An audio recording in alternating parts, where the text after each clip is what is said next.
تصريح الأرملة الشهيد طاهر الشابي ونرجعوا نحكيو. مدام البركة فيك. إن شاء الله بديك. بالنسبة لي مات شهيد، نفتخر إنه ما خافش الموت.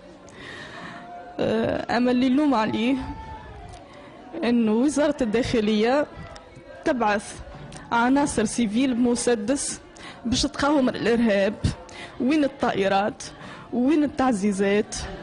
إذا تجيهم أنا اللي سمعته إنه كمين، هذا اللي سمعته إنه كمين. أنتم كيف تجيكم معلومة وتتأكدوا منها قبل ما تبعثوا لها التعزيزات؟ قال تقدموا لها أرواح بلاش، معناها كمين ينصبوه للأمن متاعكم.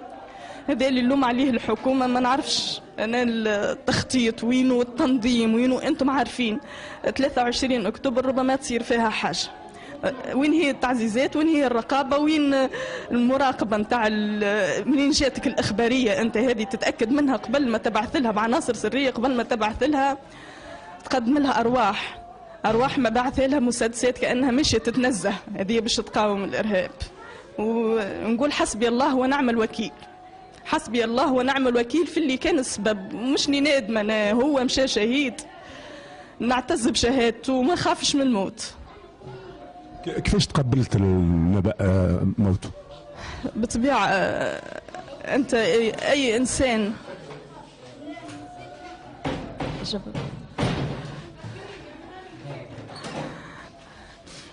أي إنسان عزيز عليك باش تقبل خبر موته سواء شهيد ولا مش شهيد بمرارة. لكن اللي يعزيني أنه مات شهيد الوطن.